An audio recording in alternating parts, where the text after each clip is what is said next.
Hello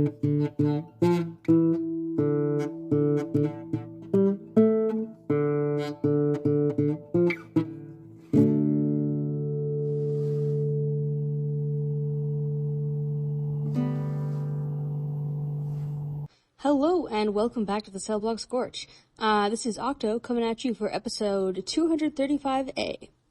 The prompt this week was given by Bones, and the prompt was, turns out chaos is just a bunch of feathers, which is a very silly prompt. I don't know where they got it, but I liked it. This week's was just a funny little ditty, a silly little song that I made, hypothetical song. So there's no real big backstory here. I will talk about various thoughts about this piece afterward, but for now, I hope you enjoy this piece that I'm about to read you. The title of this piece is Deploy the Chaos.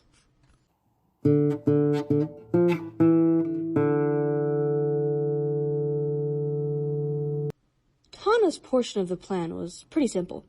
Slip into the castle during whatever chaos Lita caused and open the gate. It would take 2 seconds, and then she could consider her debts paid and walk off fun and fancy-free. Or, she thought that it would be easy. But she'd been crouching in a ditch for the past 5 hours, waiting for her promised distraction. At this point, she was more worried about becoming one with the gritty mud that had enveloped her past the ankle than possible fights with the guards. She didn't even know why Silty wanted to get into the castle. When asked, she just shrugged and proclaimed something grand about fulfilling obligations and righting great wrongs, my friend. Paladins. If Silty hadn't bailed Tana out of a sticky situation involving a stolen necklace, a slight diplomatic misunderstanding, and 3 entire dead bodies that were not her fault, she would be kicking back in some tavern instead of slowly freezing to death while waiting for Lita to make a move. Tana scratched moodily at a bit of mud that was stuck to her cheek. She rolled her eyes at the shadowy parade of guards that seemed to endlessly rotate around the castle parapets. And that was the only reason she caught sight of Lita. She was ensconced in a bush, squinting comically in concentration as she stretched her hand forth like she was casting a spell. Which she probably was, now that Tana thought about it, her being a warlock and all. Instead of a blaze of fire, or lightning, or perhaps even a particularly impressive gust of wind, a single feather floated from her fingertips and drifted softly toward the guard that stood immobile at the very pinnacle of one of the parapets. As he had the stupidest, shiniest helmet, Tana could only assume he was marginally more important than everyone else. Tana watched, feeling more and more dead inside every passing minute, as the feather slowly, oh so slowly, drifted up toward him. By the 10-minute mark, Tana was seconds from tears of despair. What was Lita thinking? A glance at the warlock didn't reveal any of her plans. Her face was screwed up in concentration, and she painstakingly directed the feather toward her victim. Well, it had better be her victim, or else Tana was going to make Lita her victim. It took exactly 73 minutes for that blasted feather to waft up to the tippy top of the parapet, and by some miracle, the guard hadn't so much as twitched the entire time. Tana was vaguely concerned that he was just a statue at this point. She hadn't seen him blink even once. But finally, that wretched feather gently floated down and settled on the crown of his garish helmet, which promptly burst into a flurry of feathers. Tana watched, wide-eyed and mouth agape, as every single article of clothing, weapon, and piece of armor that a feather brushed on the hapless guard exploded into more and more feathers. She was just close enough to hear his highly undignified yelp, as he was enveloped in a cloud of pure white, downy-looking feathers and absolutely nothing else. And then another guard got a feather to the chest, then another, and the feather radius expanded exponentially as more and more people ran toward the epicenter of the fluffy attack. Soon, it looked like it was snowing up there on the castle walls, and the surprised and panicked shouts of the guards rang through the air as they tried to stem the tide of tickly feathers and surprised nudity with little success. Tana blinked, glanced at Lita, who was looking directly at her very well-hidden hideout. Lita grinned and gave her 2 big thumbs up, then bowed pompously and gestured at the now unguarded side window Tana had been eyeing speculatively for the last 6 hours. So maybe Lita was just a little better at this than Tana had thought. Well, she didn't need to be told twice. Tana shot her a jaunty salute and slurped herself out of her muddy prison, then nimbly made her way up to the castle walls without further ado. Judging by the way the guards were still shrieking, it'd take her all of 5 minutes to do her job, and then she could kick back and enjoy the show. Turned out that chaos was just a bunch of feathers. Who'd have thunk it?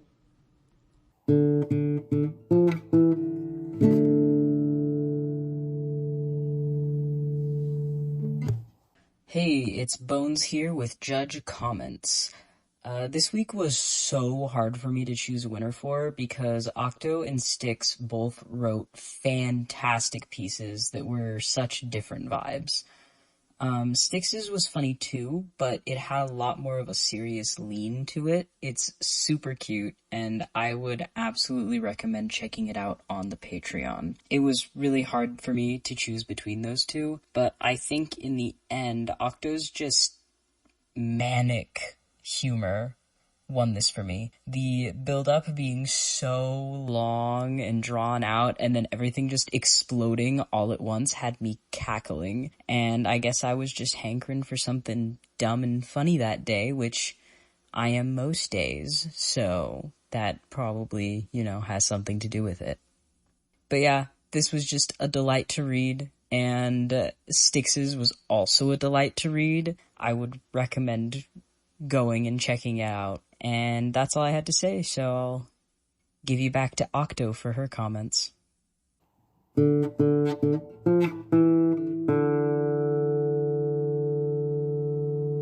I like this piece. It's just a silly little thing.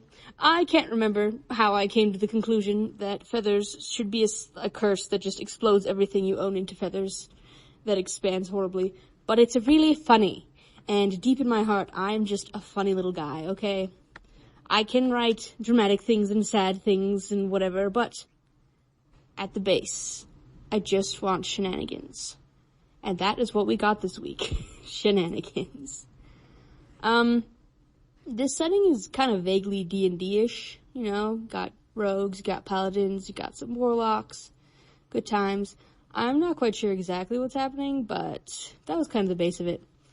I really enjoy D&D. We, as a group, have played it a couple of times, and it was great. I think that more stories should take advantage of D&D as a setting. I'm sure they're out there, like you got Drizzt and all the stuff like that, which is excellent. You should go read Drizzt if you haven't. But it's just a good way to, quickly set up a world that you can just let your little people run around in. Truly. It's like a shorthand for fantasy. And I think you should take advantage of that whenever possible. Let's see. I don't really have anything extensive to say about this piece, because it's just a silly little thing. I will probably never write anything for it again. But maybe I will one day. Maybe I'll figure out what the heck Silty is doing at the castle. Could be interesting. But today is not that day. For next time, I gave the prompt, gallon of tar, gallon of pitch, gallon of you ending up in a ditch. And Matches won that one. I got a really exciting spread for that prompt. Ranged from deranged fairy tales to a really alarming little schoolyard revenge story. They were all excellent. You should check them out. But as for how I came up with this prompt, I use a random word generator, right? So I used it and I got the word tar.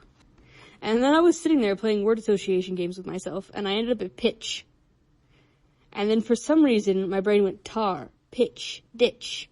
And then I created a horrible little rhyme. And that is how this came to be. It seems like a fun little curse, And that, not quite all. I guess a little announcement, since the last time I was on here, I have resurrected my Tumblr. And if you, for some reason, want to come and yell about Star Trek and other nerdy things with me on there, you are welcome to drop by.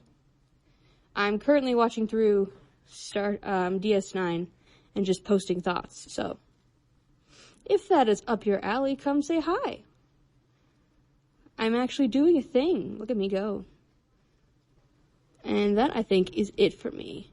I hope you have had an excellent time during this very short episode. And keep that fire burning.